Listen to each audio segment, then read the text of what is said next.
नमस्कार, कानपुर वार्ता में आपका स्वागत है। मैं हूँ आलोक पाल। कृपया इस चैनल को देखिए, लाइक कीजिए, शेयर कीजिए और सब्सक्राइब ज़रूर कीजिए। दिल्ली चुनाव में इस बार ऐसा लग रहा है कि बीजेपी ने बहुत ही माइक्रो मैनेजमेंट किया है दिल्ली चुनाव को जीतने का।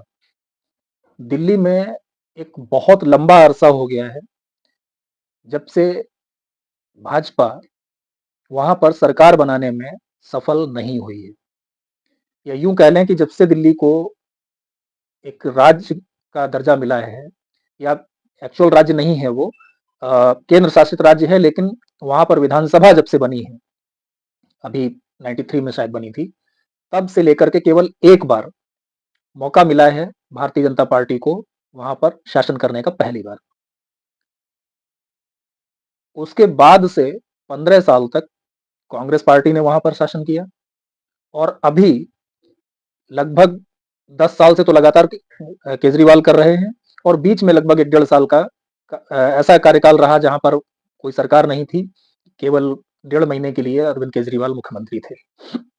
तो ये लगभग 26-27 साल का समय हो गया है कि दिल्ली में भारतीय जनता पार्टी एक बहुत मजबूत पार्टी होते हुए भी दिल्ली राज्य में सरकार बनाने में असफल रही है।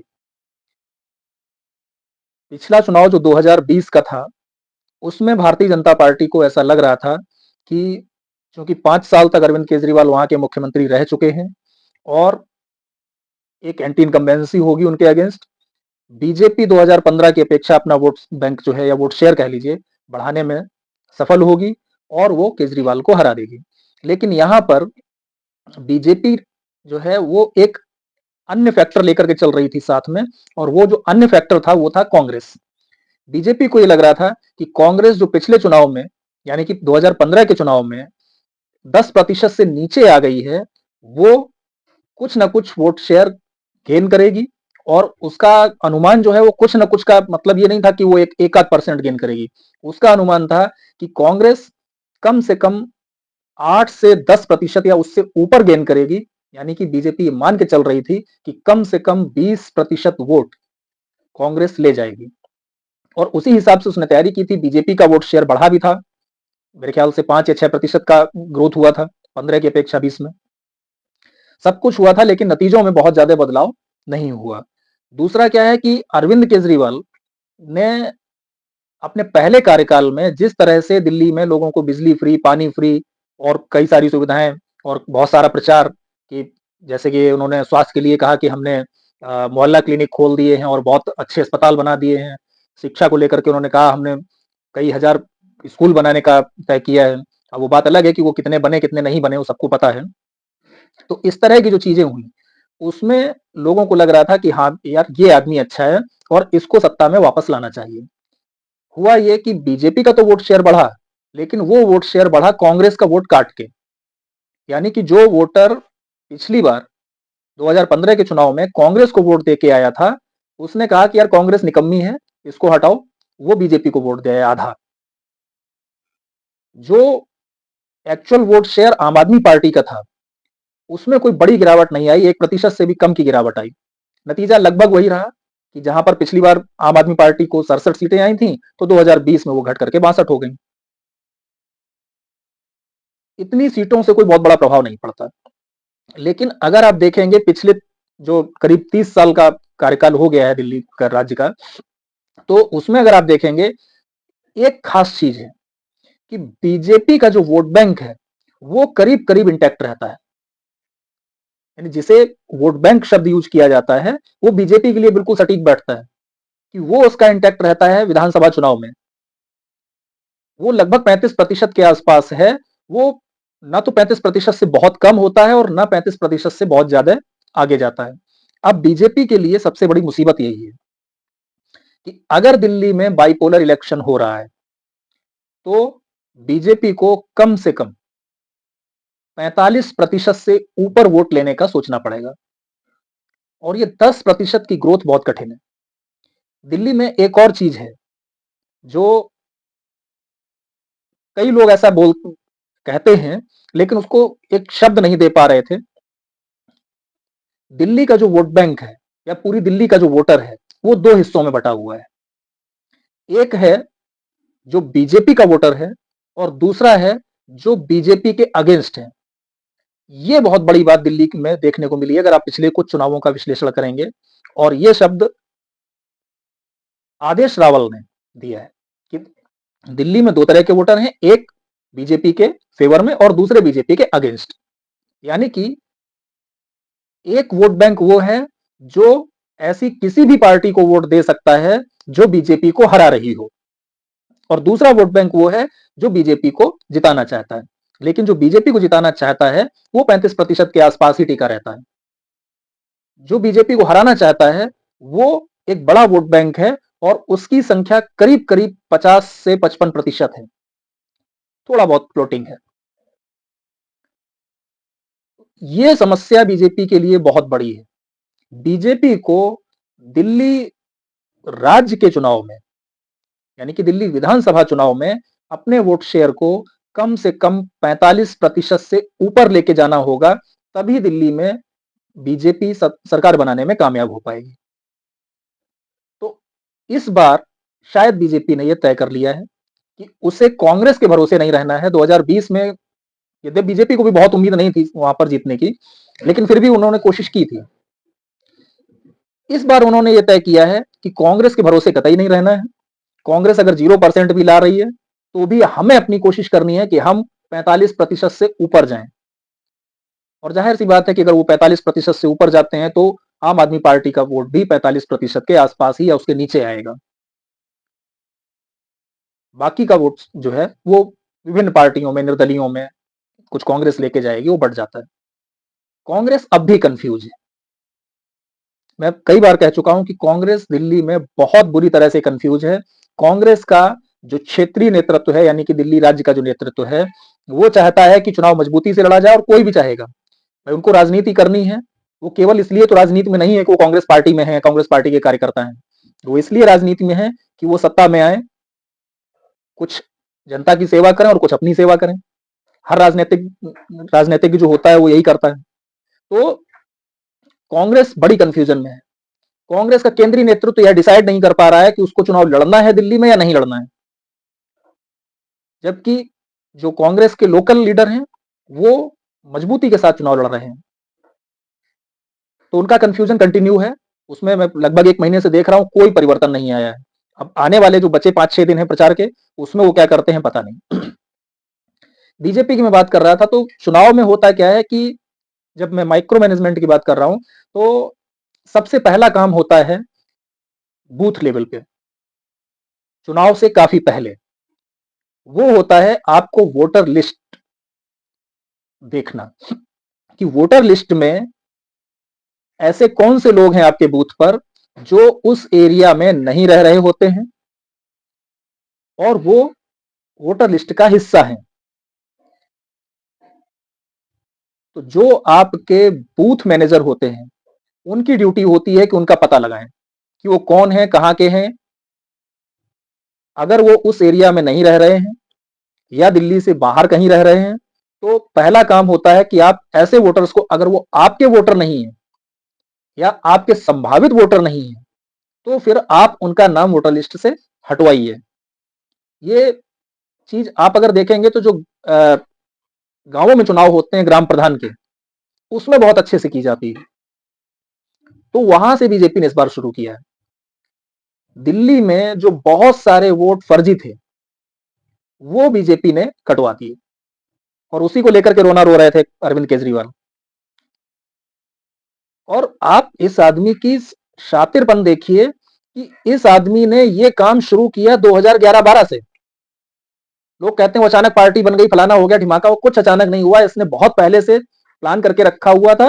बस ये है कि इसने लोगों को बहुत अच्छे से बेवकूफ बनाया। तो इसने 2011-12 से ये काम शुरू किया। जो बांग्लादेशी मुसलमान थे, जो रोहिंग्या थे, या जो बाहरी लोग आकर के यहां रह रहे थे, उनके कहीं और भी वोट थे, उनके वोट भी इसने उन क्षेत्रों में करवाए। क्योंकि उस समय कांग्रेस की सरकार थी, तो कांग्रेस को तो इस चीज से फर्क ही नहीं पड़ता था। अगर मुसलमान उसको दिखाई दे रहा तो उसको तो कोई दिक्कत ही नहीं है। हाँ, मुसलमान वोटर आ जाएगा तो वोट किसको देगा? हम ही को देगा, क्योंकि दो ही पार्टियां थी उस समय, बीजेपी कांग्रेस, और मुसलमान बीजेपी को वोट दे नहीं सकता। तो कांग्रेस को कोई प्रॉब्लम थी नहीं, धड़ाधड़ वोट इसने बढ़वाए। इस बार बीजेपी ने क्या किया है कि पहचान की है कौन से लोग दिल्ली के हैं, कौन से लोग भारतीय हैं जो दिल्ली में रह रहे हैं, किन लोगों का फर्जी वोट बना है। बहुत सारे फर्जी वोट बने थे, वो हटवाए गए हैं, जो रोहिंग्या वगैरह का चर्चा होता रहता है। तो पहला काम बीजेपी ने ये किया। दूसरा काम बीजेपी ने ये किया कि इस बार दिल्ली में चुनाव को पोलराइज नहीं करना है। जो एक सबकी शिकायत है कि नूपुर शर्मा जैसे व्यक्ति को आपने टिकट नहीं दिया, यानी कि नूपुर शर्मा अगर चुनाव लड़ती तो मुझे लगता है कि बीजेपी के लिए एक मजबूती ही होती। लेकिन शायद बीजेपी को यह लग रहा होगा कि अगर नूपुर शर्मा को टिकट देंगे तो पहली चीज तो यह कि आप घोषित करो या ना करो, वो चीफ मिनिस्टीरियल कैंडिडेट अघोषित रूप से हो जाएंगी। दूसरी चीज ये कि इससे ध्रुवीकरण की स्थिति उत्पन्न हो सकती है। अभी बीजेपी को ये उम्मीद है कि जो मुस्लिम वोट है वो पूरा का पूरा हो सकता है कि आम आदमी पार्टी के साथ ना जाए। ये केवल उम्मीद है, लेकिन ऐसा होगा इसकी संभावना बहुत कम है, क्योंकि मुसलमान की कोई पार्टी नहीं है, उसकी केवल एक पार्टी है जो एंटी बीजेपी है, जो बीजेपी को हरा सके। तो दूसरा काम उन्होंने ये किया कि ध्रुवीकरण से बचने की कोशिश की है। तीसरा उन्होंने ये किया है कि माहौल जो है वो भले ही कम बने, लेकिन अंडर करंट एक पैदा होना चाहिए। तो इसके लिए बीजेपी ने पूरी कोशिश की हुई है। जो दिल्ली की राजनीति को जो लोग देखते हैं तो उनका कहना यह है कि बीजेपी ने अपने बहुत बड़े 30 से 40 नेताओं को लगा रखा है दिल्ली में, उन सीटों पर जो बीजेपी के लिए मजबूत सीटें हैं, वहां का मैनेजमेंट करने के लिए। और किसी को एक सीट का मैनेजमेंट दिया है और किसी को 2 सीटों का मैनेजमेंट दिया है, 2 से ज्यादा किसी को नहीं दिया गया है। बताया जाता है कि करीब 50-55 के बीच में सीटें हैं, जो बीजेपी ये मान के चल रही है कि यहां पर हम अच्छी लड़ाई लड़ सकते हैं और इन सीटों को हम जीत सकते हैं। जो 15-16 सीटें ऐसी हैं जहां पर बीजेपी को लगता है कि यहां बहुत मेहनत करने का कोई फायदा नहीं है, यहां से रिजल्ट नहीं मिलना है। जाहिर सी बात है कि उनमें से ज्यादातर मुस्लिम बाहुल्य हैं, और कहीं कहीं कुछ सीटें ऐसी होंगी जो मतलब स्थायी रूप से एंटी बीजेपी वोट होंगे वहां पर। तो ये उन्होंने तय किया है कि जो मजबूत सीटें हैं, वहीं फोकस्ड इलेक्शन लड़ रही है बीजेपी, मजबूत सीटें हैं उन पर काम करेंगे, उन पर अपने दिग्गजों को, जो मैनेजमेंट के मतलब चुनावी मैनेजमेंट की बात कर रहा हूं कि जो चुनावी मैनेजमेंट के बहुत बड़े दिग्गज हैं उनको लगाया है। और उससे बड़ी बात यह है कि ऐसे ऐसे लोगों को लगाया है जो 3-4 लोग मिलकर पूरा पूरा राज्य देखते हैं, उनको एक एक 2-2 सीटों पर लगा दिया है कि आप पर्टिकुलर ये विधानसभा सीटें देखिए, ये आपके अंडर में है।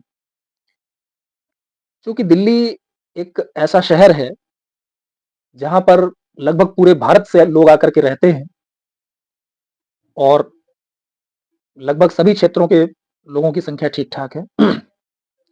पंजाब के, हरियाणा के, उत्तर प्रदेश के और बिहार के लोगों की संख्या कुछ ज्यादा है, लेकिन बाकी जगहों के भी लोग वहां पर ठीक ठाक संख्या में रहते हैं। तो उसका भी बीजेपी ने ध्यान रखा है। बीजेपी कर ये रही है कि सभी राज्यों से ऐसे सांसदों विधायकों को दिल्ली में कुछ कुछ समय देने के लिए कह रही है, जो उन क्षेत्रों में अपनी कम्युनिटी में, अपने राज्य की कम्युनिटी में प्रभाव डाल सके। यानी कि जैसे यूपी है, यूपी से कोई एक मिनिस्टर बुला लिया जो थोड़ा अपने क्षेत्र में कम से कम सक्षम है, तो ऐसा नहीं कि उसको बुला लिया कि आओ तुम चले आओ।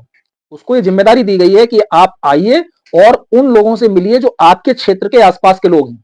तो पहले वो पता करता है अपने क्षेत्र में कि कौन कौन से लोग हैं जो हमारे यहां से के हैं और दिल्ली में रह रहे हैं, उनसे संपर्क साधता है, फिर वो जाता है, फिर वहां पे वो मीटिंग करता है। इस तरह की एक प्रक्रिया बीजेपी ने चलाई हुई है। इसके अलावा यह भी बताया जा रहा है कि बीजेपी ने पूरी दिल्ली को कई कैटेगरी में बांट दिया है। दिल्ली को बांट दिया मतलब पूरी दिल्ली के वोटर्स को। तो हर तरह की कैटेगरी को कौन इन्फ्लुएंस कर सकता है, उन लोगों को लगाया जा रहा है। तो कुल मिलाकर के इस बार बीजेपी ने कोशिश की है, जो अमित शाह कहते हैं कि हम 50% प्लस की लड़ाई लड़ने को तैयार हैं, तो इस बार बीजेपी ने कोशिश की है कि वो दिल्ली में 50% प्लस की लड़ाई लड़ने जा रहे हैं। और जब आपके लक्ष्य थोड़े बड़े होते हैं तो आपको सफलता आमतौर पर मिल ही जाती है। तो उन्होंने तय किया है कि हम 50% से ऊपर वोट लाने की कोशिश करेंगे। तो आप मान के चलिए कि अगर बहुत स्थितियां उनके विरुद्ध नहीं गई तो 44-45% वोट आ सकता है। और इसीलिए ये बार-बार कहा जा रहा है कि इस बार दिल्ली का चुनाव फंस गया है, अरविंद केजरीवाल फंस चुके हैं।